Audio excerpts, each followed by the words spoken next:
di kelompok 2 kelas D1 Praktikum Biosistematika Program Studi S1 Biologi Fakultas Sains dan Teknologi Universitas Airlangga.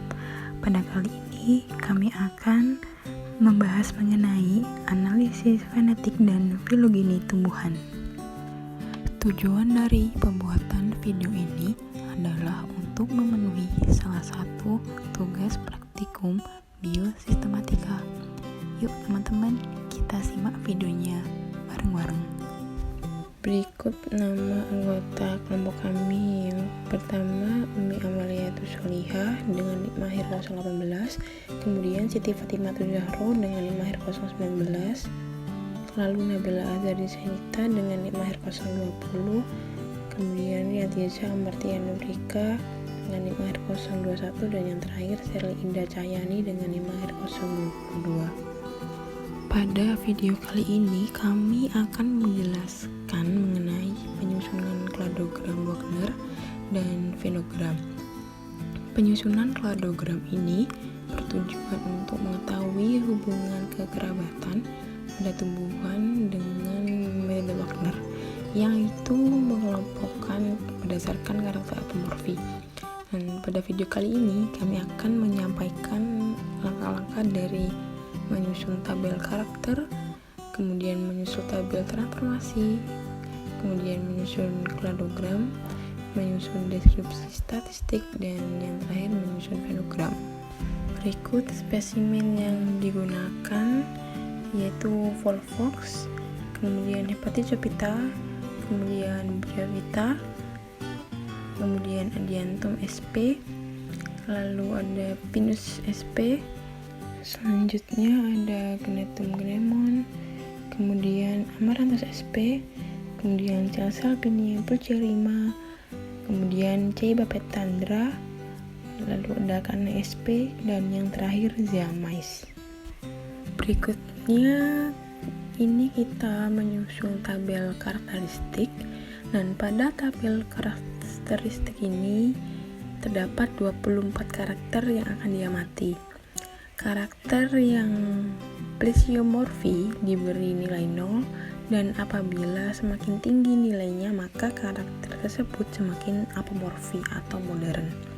Seperti pada tabel, karakter nomor 1 mempunyai sel penyusun tubuh yang dibedakan menjadi 3, yaitu unicellular, colony cell, dan multicellular, di mana pada takson A memiliki sel penyusun tubuh koloni, sehingga pada takson A diberi tanda nilai 1.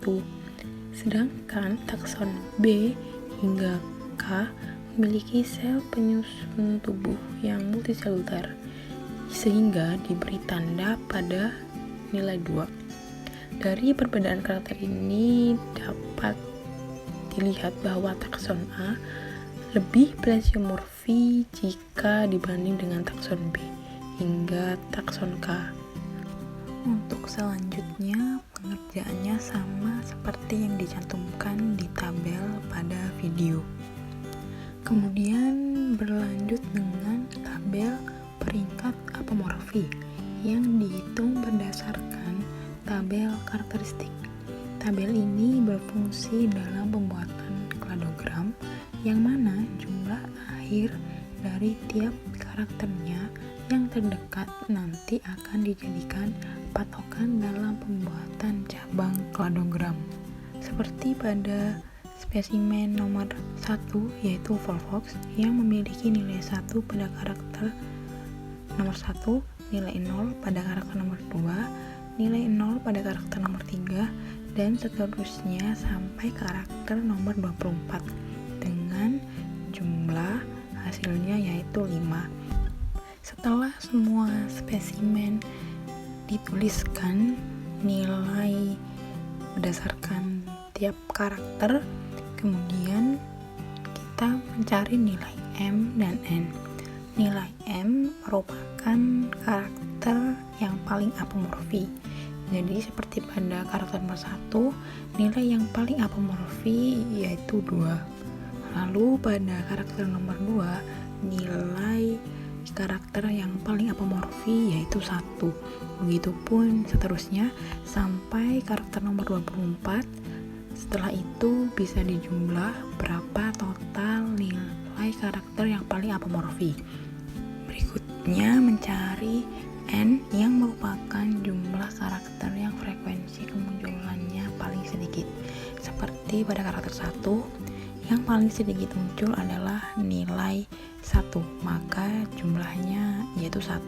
Kemudian pada karakter nomor 2, yang paling sedikit muncul adalah nilai 0, maka jumlah totalnya yaitu 3.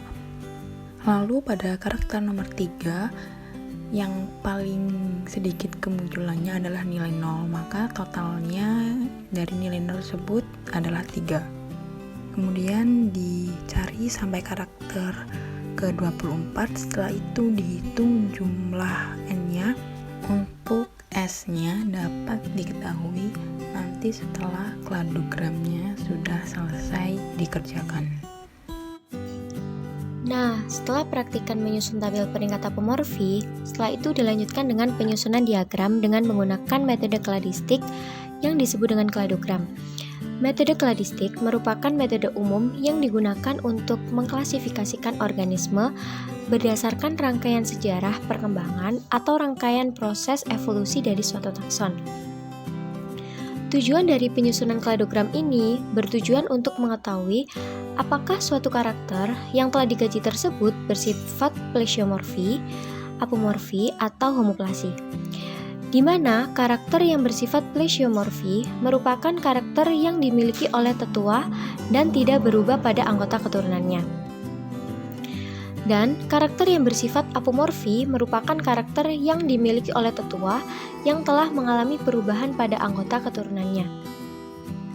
Sedangkan karakter yang bersifat homoplasi merupakan karakter dari makhluk hidup yang memiliki persamaan bentuk walaupun pada dasarnya tidak bersifat homolog. Selanjutnya adalah penyusunan kladogram. Penyusunan kladogram yang praktikan gunakan adalah dengan menggunakan metode Wagner. Tahap pertama adalah mengelompokkan dua objek yang memiliki peringkat apomorfi paling rendah, yaitu takson A dari Volvox species yang memiliki peringkat apomorfi 5 dan takson B dari kelompok Hepaticopita yang memiliki peringkat apomorfi 15. Oleh karena itu, penyusunan kladogram yang pertama adalah dari takson A yang diletakkan pada bagian bawah dari takson B. Jadi, dapat diketahui takson B lebih apomorfi jika dibandingkan dengan takson A, dengan perbedaan karakter 1 dengan karakteristik 2, karakter 5 dengan karakteristik 1, karakter 6 dengan karakteristik 2, karakter 7 dengan karakteristik 2, karakter 9 dengan karakteristik 1, karakter 10 dengan karakteristik 1, karakter 11 dengan karakteristik 1, karakter 12 dengan karakteristik 1, dan karakter 20 dengan karakteristik 2. Di sini dapat diketahui bahwa takson A dapat dikatakan sebagai tetua yang membawa karakter plesiomorfi. Selanjutnya, tahap kedua untuk penyusunan kladogram Wagner dilakukan dengan cara menambahkan cabang pada kladogram tahap pertama, yaitu dengan cara memilih takson dengan peringkat apomorfi terendah setelah takson A dan takson B, yaitu didapatkan takson C dari kelompok Bryophyta dengan peringkat apomorfi 16. Setelah itu, takson C digabungkan dengan takson yang memiliki peringkat apomorfi yang lebih rendah dari takson sebelumnya, yaitu takson A, takson B, atau gabungan dari takson A dan B. Hasil dari penggabungan dari takson C dan B menghasilkan beda 1. Hasil dari penggabungan dari takson C dan A maupun hasil penggabungan dari takson C dan takson AB menghasilkan beda 11. Jadi, dapat diketahui gabungan dari takson C dan takson B menghasilkan beda terkecil dengan perbedaan satu karakter, yaitu pada karakter 6 dengan karakteristik 3, di mana takson C lebih apomorfi atau lebih modern jika dibandingkan dengan takson B. Oleh karena itu, untuk peletakan cabang dari takson C dapat diletakkan di atas lengan dari takson B. Selanjutnya, untuk penyusunan kladogram pada tahap ketiga adalah dengan cara menambahkan cabang pada kladogram tahap kedua, yaitu dilakukan dengan cara memilih takson dengan peringkat apomorfi terendah setelah takson A, takson B, dan takson C, yaitu didapatkan takson D dari spesies Adiantum dengan peringkat apomorfi 29. Setelah itu, takson D digabungkan dengan takson yang memiliki peringkat apomorfi yang lebih rendah dari takson sebelumnya, yaitu dari takson C, takson B, atau gabungan dari takson C dan B. Untuk kali ini, praktikan tidak menggabungkan dengan takson AB dikarenakan jarak apomorfinya terlalu jauh. Jadi, untuk hasil dari penggabungan dari takson D dan takson C menghasilkan beda 13. Dan hasil dari penggabungan dari takson D dengan takson B maupun takson D dengan takson BC menghasilkan beda 14. Jadi, dapat diketahui gabungan dari takson D dan takson C menghasilkan beda terkecil dengan perbedaan karakter 2 dengan karakteristik 1, karakter 3 dengan karakteristik 1, karakter 4 dengan karakteristik 1, karakter 6 dengan karakteristik 4, karakter 7 dengan karakteristik 3, karakter 8 dengan karakteristik 2, karakter 10 dengan karakteristik 2, karakter 13 dengan karakteristik 1, karakter 14 dengan karakteristik 1, karakter 15 dengan karakteristik 2, dan karakter 23 dengan karakteristik 2. Di mana takson D jauh lebih apomorfi atau jauh lebih modern jika dibandingkan dengan takson C. Oleh karena itu, untuk peletakan cabang dari takson D dapat diletakkan di atas lengan dari takson C. Untuk selanjutnya, karena pada video ini kita hanya membahas 3 tahap pertama dan 3 tahap terakhir pembuatan kladogram Wagner, maka langsung menuju ke tahap 8 di mana caranya sama seperti sebelumnya, yaitu memilih jumlah karakter apomorfi yang sedikit selanjutnya. Di sini yang sedikit selanjutnya yaitu pada takson K dengan jumlah 39. Selanjutnya kita menentukan di mana perlekatan takson K ini, apakah pada cabang H, cabang G, atau cabang GH. Berdasarkan hasil perhitungan diketahui bahwa beda paling sedikit terdapat pada cabang G dan cabang GH. Untuk itu kita meletakkan perlekatan dari takson K pada cabang G. Selanjutnya adalah menggambar kladogram Wagner di mana kita meletakkan takson K pada cabang G, kemudian mencari karakter mana yang membedakan antara takson K dengan takson G, yaitu pada 16 dalam kurung 2, 24 dalam kurung 1. Pada tahap 9 kita menentukan jumlah karakter apomorfi sedikit selanjutnya, yaitu pada takson I dengan jumlah 40. Kemudian kita menentukan di mana perlekatan takson I ini, apakah pada cabang K, cabang G, atau cabang GK. Berdasarkan perhitungan tersebut diketahui bahwa jumlah beda paling sedikit terletak pada cabang G, sehingga takson I ini melekat pada cabang G. Selanjutnya adalah menggambar takson I yang melekat pada cabang G, kemudian mencari karakter mana yang membedakan antara takson I dengan takson G, yaitu pada 18 dalam kurung 1, 21 dalam kurung 1, dan 23 dalam kurung 2. Untuk 18 dalam kurung 1 dan 21 dalam kurung 1 diletakkan di tempat yang berbeda, yaitu pada takson I, karena merupakan karakter khusus yang hanya dimiliki oleh takson I. Selanjutnya pada tahapan terakhir penyusunan kladogram Wagner ini kita akan memasukkan takson J. Apakah takson J ini akan menempel pada cabang I, cabang G, atau cabang GI? Berdasarkan perhitungan tersebut diketahui bahwa beda paling sedikit terdapat pada cabang G dan cabang GI. Untuk itu kita akan meletakkan takson J ini pada cabang G. Selanjutnya adalah menggambar takson J yang melekat pada cabang G, kemudian mencari karakter yang membedakan antara takson J dengan takson G. yaitu pada 17 dalam kurung 1 dan 6 dalam kurung 4. Untuk 17 dalam kurung 1 merupakan karakter khusus yang hanya dimiliki oleh takson J. Selanjutnya adalah kita menghitung nilai S atau jumlah perubahan yang terjadi pada kladogram, yaitu dengan menghitung karakter-karakter yang ada pada kladogram tersebut, sehingga diperoleh nilai S adalah 40.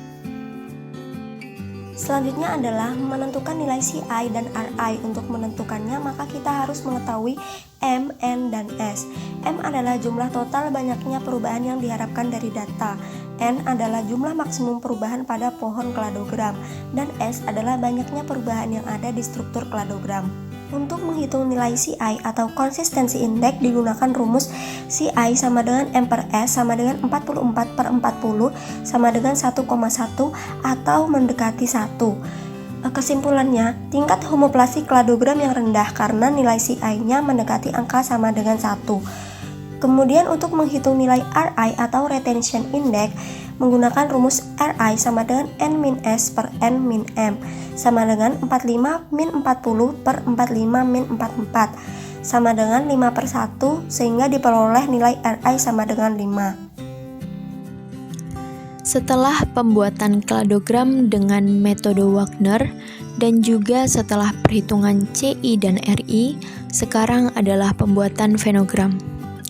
Dalam pembuatan fenogram, diperlukan adanya tabel jumlah karakter yang berbeda atau tabel transformasi fenogram yang dapat dilihat seperti pada layar.